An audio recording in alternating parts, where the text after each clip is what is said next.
everybody. She's gonna help with the translation because even though I speak Spanish, and she speaks Spanish, she's Argentina. And then the problem is, Daisy is like the perfect translator, not just Spanish to English, but also Nicolás' ideas into English. So I say, Daisy, I don't think I can do it without you. And then Paula, Owen, of course, you know, everybody knows Paula Owen, director at the Southwest School of Art. Very excited about this collaboration. 2 years of the making. 2 years of the making. So I'm going to pass. We don't have a microphone because I don't think we need a microphone here. So Paula's going to talk to you a little bit about how this project started. I'm going to give you the history behind. And please, this is more like a conversation. Feel free to interrupt or ask questions. It's all about, it's more like a conversation than a lecture or anything like that. So Paula, let us hear from you. Thank you, Patricia, and Nicolás and Daisy, as well. Kathy Armstrong, our director of exhibitions, and Scott Andrews, who wrote the essay in the catalog here, and I want to thank them especially. How did the project get its beginnings? Well, I think it's very much like how all ideas begin. They start with a seed, and they come to some fruition or not. But this one kept growing and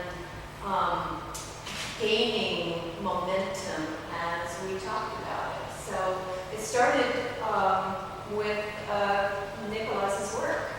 And many years ago, I saw his work at Patricia's gallery, and I was really drawn to it because it was so original, and he was so unafraid to use different materials and to step outside of the what I'm going to call the norms of contemporary art. So I talked to Patricia about maybe we could do a project together because she told me then that he did these large pieces, these big paintings, not just the smaller works. I think this is one of the largest that you have in your gallery, except for maybe the leather piece, that big red leather piece. And because the Southwest School of Art has this, spacious gallery with 13-foot ceilings, I think, and 3,500 square feet, we thought, well, we could show the big pieces, the paintings and drawings there, and Patricia could concentrate on the ceramic works. Although, if you've seen the show at Southwest School, you know that there are ceramic elements to some of the pieces in that show as well. So, thank you to Patricia for her willingness to collaborate. I think partners have to have faith in each other. And we just kept working out all the details, all the way until just this morning, where we solved another small, question about who was going to do what. And that's usually, I think, where partnerships break down, if there's not enough trust in each other. And also, if the project itself, if the artist himself, if the work itself doesn't inspire a kind of passion among all the stakeholders, and that's certainly true of Nicolás's work. So I went to Miami, and I just fell in love with the work with Daisy and Nicolás, and here we are. Fantastic. Just to give you a little background on Nicolás, he was born in Tucumán, in Argentina, north part of Argentina, and moved to Miami in the late 90s.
museum quality space at the Southwest.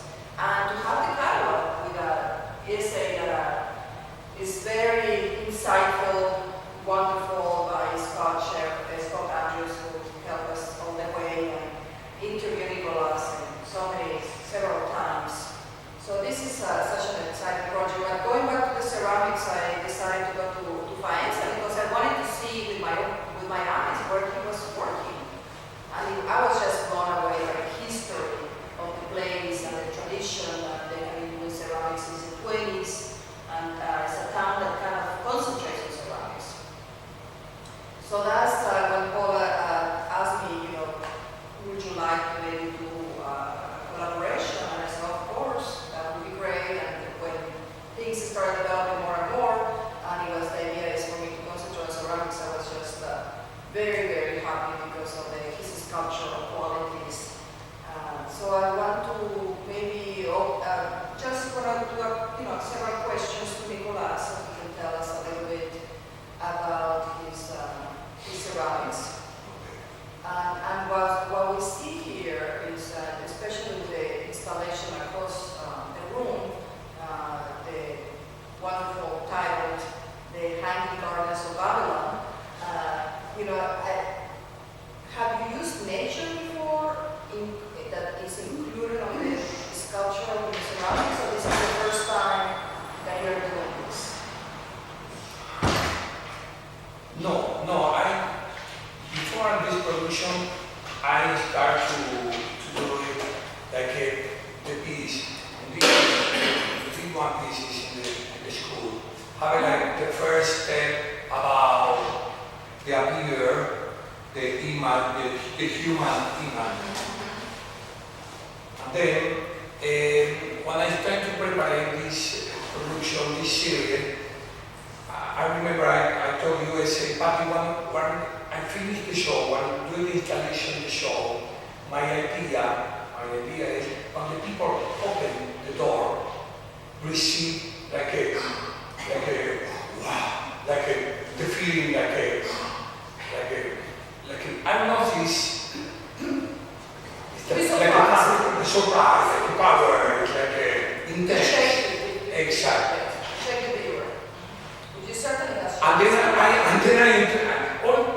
maybe the last 5 years, 6 years, my work moved around one point, the idea of the paradise. This is maybe the point more high in my production now. It's trying to imagine, trying to work, trying to move to how is the way to arrive at my vision, my search to the paradise. This is one of the idea. This is one of the idea. This is one of the million, this is the one of the form, this is one of the shape, the flower, I never incorporate the natural flower in my production. This is one of the ways to come to my way to the paradise. This is like more incredible experience trying to imagine the paradise. Your paradise, everybody has the idea about the paradise. Yeah, that's great. Now, regarding the titles of your works, specifically with the ceramics, you mentioned they have titles that belong to cities or places, like the sculptures here, Montecchio and Emilia. Does the titles reflect some of the cultural aspects of the place, or just tell us about how you come up with titles? I think it's interesting. In specific, the first piece and the other piece here, the first and this, they're coming from my first production in Italy. Montecchio Emilia is a little town. He is even the artist, very famous artist. One of my gallery, the owner of the gallery in Italy, we were working together for a long time in Paula. Nicolás, I think you are ready for the do-it-yourself. Really? Yes. I'm connected this man. I'm doing a workshop. I move all my family, incredible, for 3 months, 4 months. I produce in Montecchio Emilia.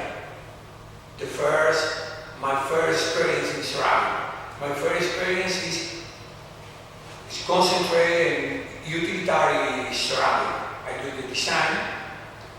I have more information about in the books. I have a Patricia. More information about the utilitarian ceramic. Then 1 or 2 or 3 small box. The idea is to put inside the jewelry, the secret, the passion, the dream. This is the idea of the book. Sometimes the box is open. Maybe it's the same. No?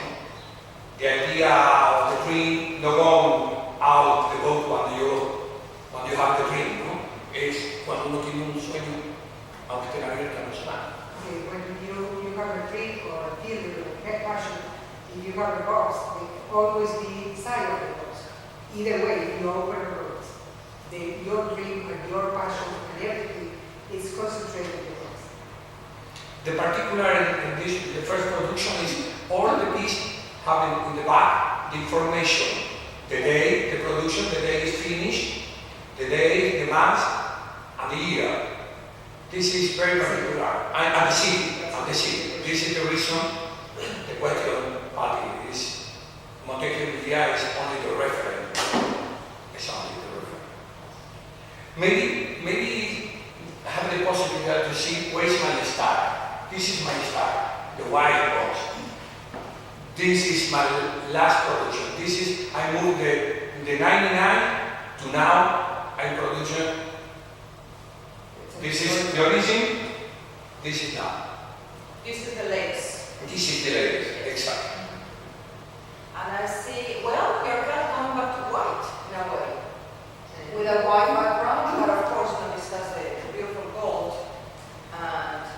But there is a connection. Still a connection, but more, maybe more dreamlike. Yes, definitely. Tell us about your fantastical elements, your dreams. Are there inward and surrealism? Tell us about the heritage and art history that you are drawn to, or who are the artists that you have admired in the past. Yes. I have a relation about the idea of the paradise. The symbology of my house is one of the way, it's the big way to arrive at the paradise. The house, and especially the house is in the top. Maybe sometime the house is in the top of the mountain. Now the house is in the top of the tube. This is the house. Or the coming outside the house is the power, is the energy, is the blessing. Now around the house have the trampoline. I told Paula many about the trampoline. When I say in all the house we have the trampoline for every day we jump. I don't know where we jump to any different situation in the life day to day. In the border the jump have the eye to see the God. This is the other way to go to the paradise. You know, the eyes in the around,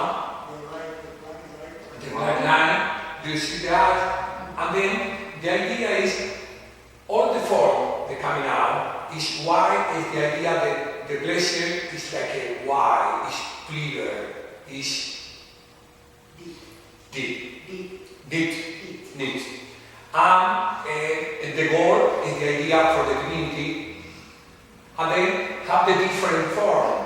The blessing have the different form. Maybe we need a different blessing.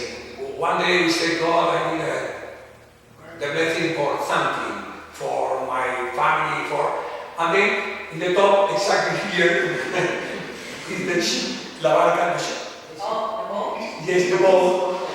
A small boat is to move all the blessing move. The boat move all of the blessing. The boat, can you tell us again this? The boat is who can move all of the blessing. This is the reason is here in the last part.